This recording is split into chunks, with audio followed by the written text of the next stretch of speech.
In this video, I provide a review of exercise 5 in chapter 17, and this is where we begin actually copy editing some sentences for punctuation. So I'll go through each sentence and talk about the rules that I'm applying. So here we have exercise 5, the letters A through D. So the first sentence, both groups' studies indicated that at least 2 pathogens were present.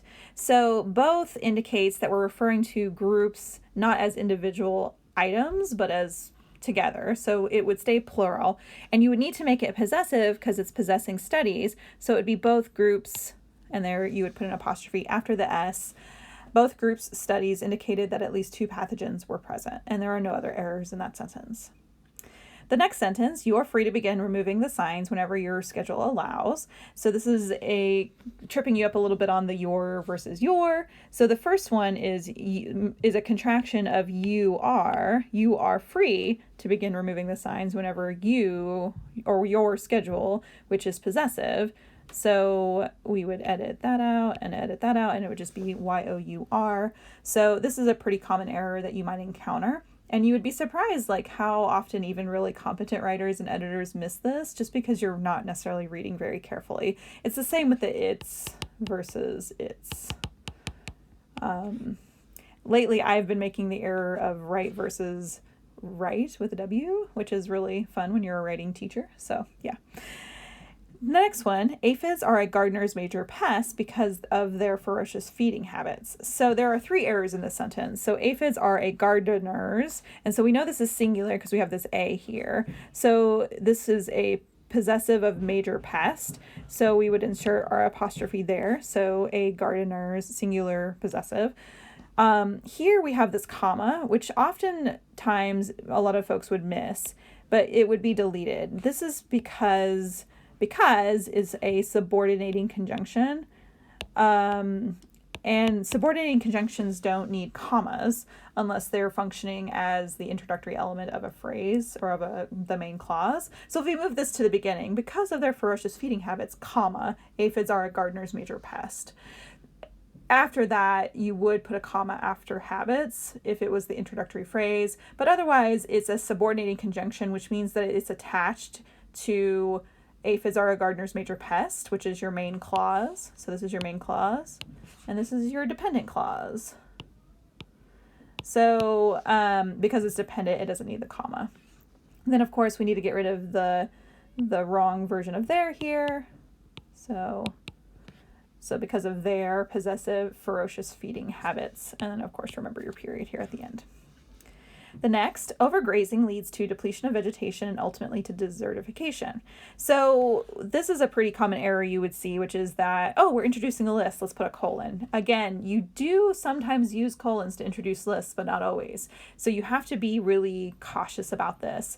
And as I was reviewing over the Chicago Manual of Style activity I had you all complete, I noticed that there were some folks who missed this distinction, is that it's not an always rule. It's under certain circumstances do you use a colon to introduce a list. So in this case, we have our overgrazing leads to, and this is integral. You can't break up integral elements with punctuation because you need the object of this to. So overgrazing leads to depletion of vegetation. Now, where you get into the next challenge is the ultimately. So do we want to offset ultimately with commas, or do we want to leave it alone? So overgrazing leads to depletion of vegetation, and you could potentially do this ultimately, and ultimately to desertification.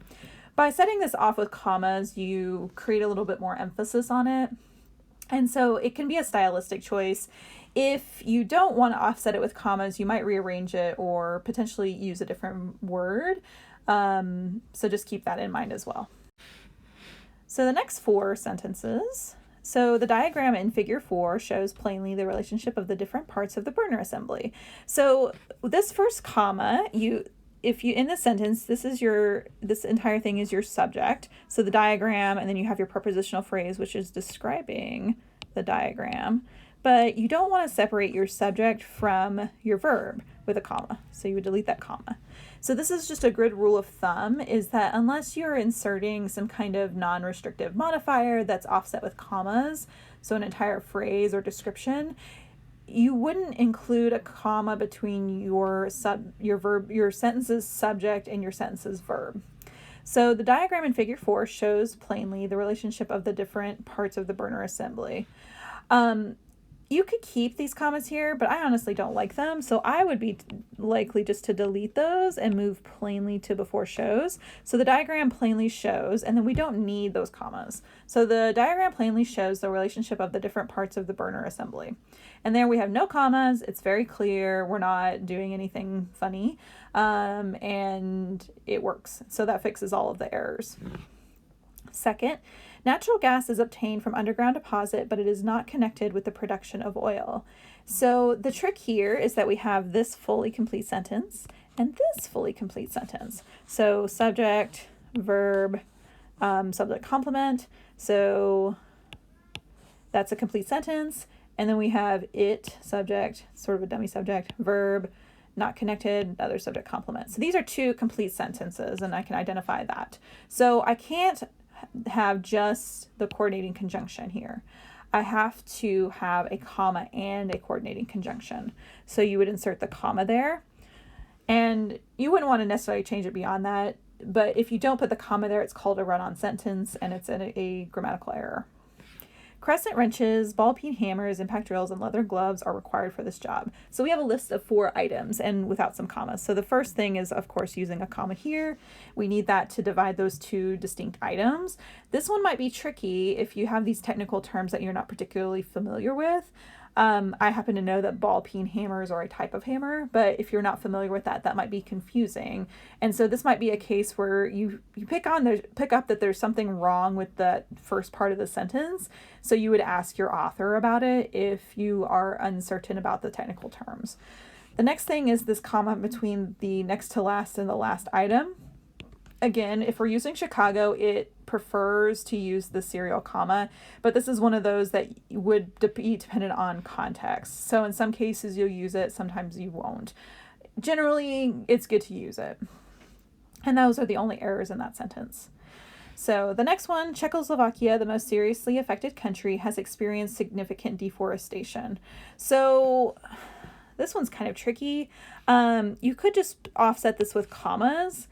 I don't love separating a subject from its verb in such a long way. So here's your subject and here's your verb. So what I would be most likely to do is to move this to the beginning or to move this to the end. And so what I would probably do would be to take this whole phrase and stick it at the end and say as, and then have that there. Those are 2 different ways of fixing the error. And so what I kind of want to emphasize here is that you want to make a choice that works well for the sentence.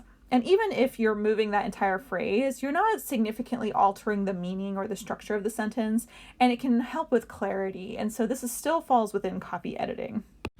So this next sentence is testing you on your dashes and em dashes. So, and hyphens, I should say. So blood exists in 4 major types: A, B, and O. And so this first one should signal to you that if there's more sentence to come, it's not ending here. You need another em dash to offset it. So you would stick it here. And there is a particular way to format this if you're using handwriting. I think it's like 2 underlines or something like that. I don't remember off the top of my head. So this is where you would always go look it up if you can't remember. And then and can be either RH positive or, and then we have this em dash instead of a hyphen. And so we would want to make sure that we indicate that that's a hyphen instead. So this is, as you can see, they're serving 2 very different functions in the sentence. So keeping track of your hyphens versus your em dashes is super useful. And you will see all the time, the usual error is not to use an em dash for a hyphen, it's to use a hyphen for an em dash. And so as an editor, you'll want to correct for that whenever you see it. The next one is continuing with hyphen errors, and it has to do with forming compound adjectives or adverbs. So one early symptom, and so you would stop to say, like, if there's something after this that's a noun, and early symptom is a compound modifier that's describing that noun, then it would be hyphenated. But in this case, early is describing symptom, and that's it. This is not a compound modifier, so you would delete your hyphen. So one early, because early describes symptom, not early symptom describing something else. One early symptom in acute cases of leukemia is a notable change in the makeup, and that would be a compound modifier. So makeup would be the verb, but makeup is the unified noun. So I'm sorry. So it's not a compound modifier, it's a compound noun. So a notable change in the makeup of the patient's, and that's possessive, bone marrow, which is not hyphenated. And so here your authority is the dictionary. Look it up if you do not know. So I looked up all of these in Merriam-Webster, and that's what I decided. The multi-blade fan is shown in figure 9. So here we have a compound modifier. So multi-blade together is both modifying fan. It's not that multi is modifying blade and then that is modifying fan. So you would need to have your hyphen there. So the multi-blade compound modifier for fan, the multi-blade fan is shown in figure 9. Then the last one, so treadmills remain in demand, says an online retailer. The first opening quotes indicates that this is probably a direct quotation. And so if you know that, you would just edit it by inserting your closed quotations and your comma. However, if you're uncertain if this is a direct quotation, you would query your author to check. And this just means that you would put a comment on this and say, is this a quotation? And then go from there. And now for the last set. So there are 4 reptile families remaining today: snakes, squamata, turtles, colonia, crocodiles and alligators, crocodilia, and the tutara. So there's a couple of errors here. So this colon is actually correct. I would just take out this there are because it's not really needed. So 4 reptile families remain today. And it just makes it a little clearer. So this is where having those getting rid of the there are's is useful. So because we have 4 reptiles families remain today, and even if we didn't change all that, it would still be a colon because we are introducing a list because this is a complete sentence before it. Then we want to make sure our lists are parallel. So we have snakes, turtles, crocodiles and alligators, and then we get something weird here. So you would delete the, and then you make that plural, and then you would end it all in a period. And you have the items between our commas, and they may be trying to draw the fact that you might think those are semicolons, but because there's no internal punctuation in any of these items, you don't need to use semicolons here. The goal is to drill to a depth of 100 kilometers, approximately 62 miles. This is additional information. It's clarifying something about 100 kilometers. So the simple fix would just be to put a comma there, which offsets that and indicates that it goes with. If you wanted to make it a little more clear, you might even say, or approximately 62 miles. So there's a couple of changes that you can make there.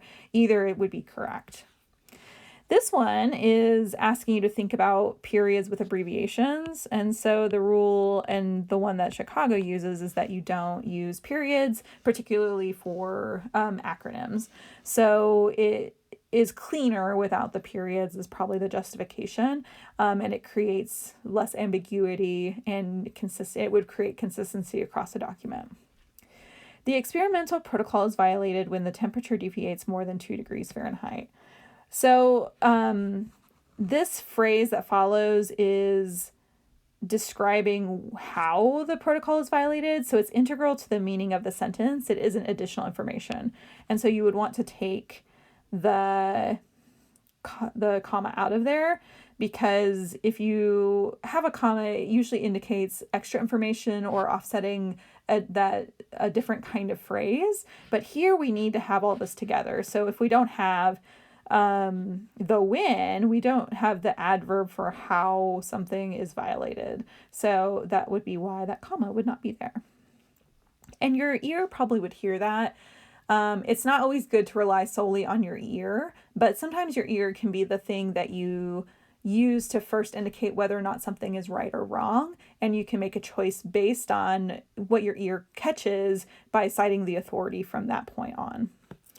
Mandated railroad safety technology dates back to the mid-19th century. So this again is another hyphenated thing. So you do use a hyphen with mid to join mid with the century, but because 19th is not, if you said like 19th century era, you might have a hyphen, but here it's just mid 19th is describing century. So mid 19th is a compound modifier essentially for century, and it wouldn't be joined thus to century with a hyphen.